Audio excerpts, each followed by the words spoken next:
Celsius just reported a staggering 138% jump in quarterly revenue. Yet, the stock is just getting hammered because the market is absolutely terrified of a new Costco knockoff. But here's the crazy part. While Wall Street panics over this private label competition, CEO John Fieldy and the board of directors just quietly bought $700,000 of their own stock on the open market. We have a massive valuation disconnect here, and today we're going to look at the hard evidence to see who is actually right, the panic market or the insiders buying the dip. Look at this core conflict. On one side, you have Costco's Kirkland signature brand entering the market at a massive 55% discount to Celsius. Honestly, that is a terrifying headline for any consumer product. But on the exact same token, you have the people running the company, the CEO, the president, the lead director, stepping in during May 2026 to buy 0.7 million in stock. They're seeing the exact same Costco threat the market is seeing, but their reaction is the complete opposite. To understand why, we really have to look under the hood at what this business actually is today. Section 1. The Modern Energy Platform. Okay, let's dive into this. The absolute biggest mistake investors are making right now is thinking of Celsius as just a single fitness drink. That was the old story. Today, Celsius is a highly diversified, multi-brand modern energy platform. They didn't just grow their flagship brand, they acquired Alani, which totally dominates the highly lucrative, underserved 18 to 44 female demographic. They also acquired Rockstar Energy to capture the traditional extreme sports energy crowd. They're building a portfolio that recruits entirely new consumers to the category rather than just cannibalizing their existing users. In their real economic engine, it's something called category captaincy. Their moat isn't just a zero-sugar formula, it's distribution. Celsius is the designated energy category captain for PepsiCo. That means they leverage PepsiCo's massive, direct store delivery network to get superior in-store execution. And because they're the category captain, they actually collaborate directly with national retailers on how shelf space is allocated. They literally get to help dictate premium retail cold box placement. That creates incredibly high switching costs for retailers who rely on Celsius to drive growth. And you can see how this distribution advantage translates straight into raw market power. Just look at this oligopoly. By the first quarter of 2026, Celsius aggressively forced its way to a 20.9% U.S. ready-to-drink energy dollar share. Red Bull is at 34.7%, Monster is at 32.6%. Celsius is a dominant number 3, up from just 8.1% back in Q1 of 2023.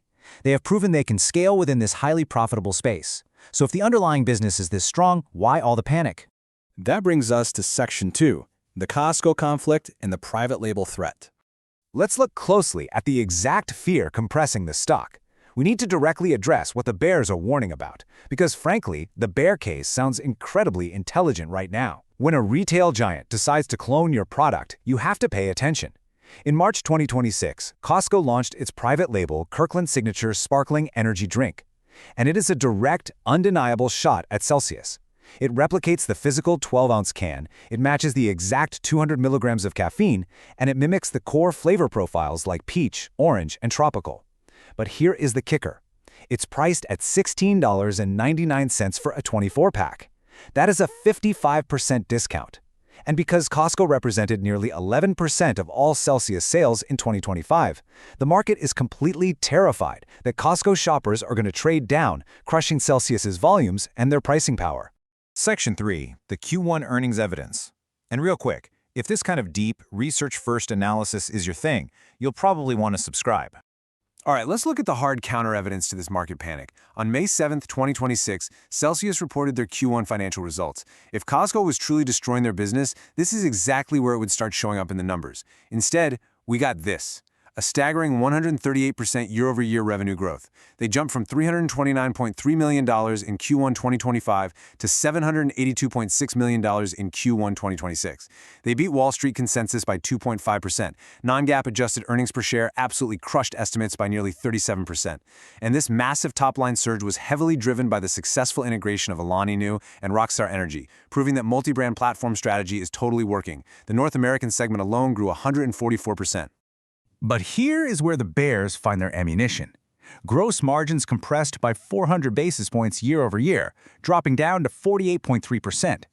Now, when the market sees margins drop at the exact same time a 55% discount competitor enters the space, they naturally assume the price war has begun. But management made it incredibly clear on the earnings call, this compression is structural, not competitive. Alani New and Rockstar simply carry lower standalone margins than the flagship brand. Management expects their internal inventory orbit model and unified purchasing to drive a step up in margins in the back half of 2026, so it's an integration cost, not a competitive defeat. The crucial point here is how this noise has impacted the stock's valuation. Historically, Celsius traded at absolute nosebleed valuations. We're talking nearly 100 times enterprise value to EBITDA at its peak. Today, because of the margin fears and that Costco threat, the stock is completely re-rated to a 19.7x forward PE. Think about that. You're looking at a hyper-growth beverage platform holding 21% market share, growing revenues at triple digits through acquisitions, and it's now trading at a multiple lower than a lot of slow-growth consumer staples. Section 4. The Business Quality Scorecard. When we synthesize all this raw data into a narrative about overall business quality, we see that the underlying fundamentals remain exceptionally robust. The blended scorecard sits at a very strong 8 out of 10. Financial health is a 9 out of 10 because they are operating from a total fortress of a balance sheet with $549 million in cash and a highly conservative debt-to-equity ratio of just 22.4%. Market position and track record are also top tier, but I really want you to notice management alignment at an 8 out of 10. This is driven directly by CEO John Fieldly's significant personal ownership and that recent $700,000 open market insider buying. They are perfectly aligned with shareholders, putting their own money on the line while the broader market retreats. Now, all of the research behind this explainer was actually created using Flash by StockSentinel.ai. You can generate deep research reports just like this one for literally any public company in the world, completely free at flash.stocksentinel.ai. The core company research is free, but if you want an ongoing investing edge, Flash has a premium feature called Best Ideas Now. Every single week, it surfaces the highest conviction ideas across 3 different investor styles: long-term compounders for quality businesses, hidden gems for asymmetric upside, and dividend hunters for durable income. Portfolio Watch monitors your portfolio and flags important changes, and Insider IQ tracks meaningful insider buying activity worldwide. You'll see a QR code in the bottom right of this video. Scan it to download the Flash app and try it yourself, or just access Flash on the web at flash.stocksentinel.ai. Pricing is going up over time, but once you lock in your subscription, your price never increases. Section 5.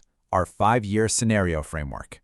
Now, before we look at the numbers, I need to clearly state, this is a hypothetical framework for thinking about possible outcomes. It is not a prediction, and it is not financial advice. The stock could go much higher or much lower than any of these scenarios. From the current share price of $30.60, we model a highly asymmetric return profile. In our probability-weighted base case, the stock reaches $70.67 in year 5, which is an 18.2% annualized return. In the high case, we see it scaling to $144.32, a massive 36.4% annualized return. Even in the low case, where the thesis breaks down, the implied price drops to $19.42, an 8.7% annualized loss. The upside mathematically towers over the downside here. But what actually has to happen operationally to drive these outcomes? To hit that $70.67 base case, which we give a 55% probability weight, Celsius doesn't even need flawless execution. They just need a 12% revenue compound annual growth rate over 5 years, reaching about $5.8 billion in revenue. Operationally, this requires a successful margin recovery in late 2026 as they unify purchasing across Alani and Rockstar, eventually achieving a 14% net margin. If they execute that and the market assigns a reasonable 22x exit multiple for a mature beverage platform, the math gets you straight to that $70 level. The extremes are driven by very distinct operational catalysts. The high case relies heavily on international expansion. Right now, 95% of their revenue is strictly North American. If their partnership with Suntory successfully replicates their domestic dominance over in Europe and they achieve an 18% CAGR with enhanced pricing power, you get to that $144 target. The low case, however, prices in that margin war. If Costco's private label forces Celsius into price matching and revenue growth stalls out at just 5%, margins compress to 9% and the market assigns a low-growth 15x multiple, bringing the stock down to about $19. Section 6. Major risks and vulnerabilities. A proper analysis doesn't just look at the upside. It looks at exactly what could break the thesis. We need to be clear-eyed about the downside. The Costco threat is definitely real, but there are deeper structural risks. First is massive customer concentration. PepsiCo accounted for 43.2% of Celsius's total revenue in 2025. If PepsiCo adjusts their inventory strategy, which, by the way, they did in late 2024, causing the stock to drop 52%, Celsius is highly vulnerable. Second is regulatory risk. On June 4, 2026, the Texas Attorney General launched an investigation into whether the Alani new brand deceptively marketed its highly caffeinated drinks to minors. The stock plunged 7.5% the very day that was announced. Prolonged litigation there could seriously damage brand equity. And finally, integrating massive brands like Alani Nu and Rockstar takes flawless execution. Any friction will just prolong the margin dilution we saw in Q1. So, bringing this all together, here are the 3 critical takeaways. First, the 138% revenue beat proves the business is capturing market share at a staggering pace, largely fueled by our brilliant multi-brand strategy. Second, the Q1 margin dilution is driven by structural acquisition integration, not a permanent loss of pricing power to Costco. And third, because of the market's fear, the valuation is disconnected from the fundamentals, presenting a highly asymmetric setup where insiders are actively buying. The main thing to watch next is Q2 earnings. Specifically, we want to confirm that gross margins have stabilized. Look, the market is pricing Celsius like Costco is about to absolutely destroy their business. But the insiders, who are looking right at the strength of their PepsiCo distribution moat and a $549 million cash pile, are buying the dip. The data suggests the underlying engine is still roaring. If you want the full research, including the deeper framework behind this explainer, you can get it free at Flash Stock Sentinel AI. I'll leave you with this question. Does the asymmetric upside of this company truly outweigh the near-term noise? Until next time, do your own research, and I'll see you in the next one. Check out Flash at flash.stocksentinel.ai to access free research and videos like this one for any company in the world.